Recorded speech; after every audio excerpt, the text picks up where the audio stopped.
হুসাইন একবার বিশ্বনবীরে প্রশ্ন করলেন, নানা মানিল আমজাদ ইলাল্লাহ, বলেন তো নানা আল্লাহর কাছে কে বেশি দামি, আপনি নাকি আমি? বিশ্বনবী বললেন, হুসাইন আনাল আমজাদ, আমি বেশি দামি।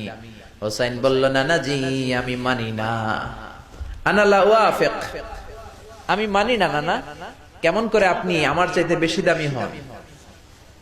আপনার চাইতে আমি বেশি দামি। বিশ্বনবী বললেন, হুসাইন আমি হলাম নবীদের নবী, আখির নবী বিশ্ব নবী, আর তুমি হলা আমার উম্মত, তোমার চাইতে আমি বেশি দামি। হুসাইন বলে, নানা জি আপনি ভুল বললেন, আপনার চাইতে আমি হুসাইন বেশি দামি। সুবহানাল্লাহ কইবেন না? বিশ্বনবী বললেন, কাইফা যালিক, কেমন করে এটা? হুসাইন বলল, নানা জি তাহলে বলেন তো আপনার আব্বার নাম কি? বিশ্বনবী বললেন, আমার আব্বার নাম হলো আব্দুল্লাহ। কি নাম? হুসাইন বলেন, আনা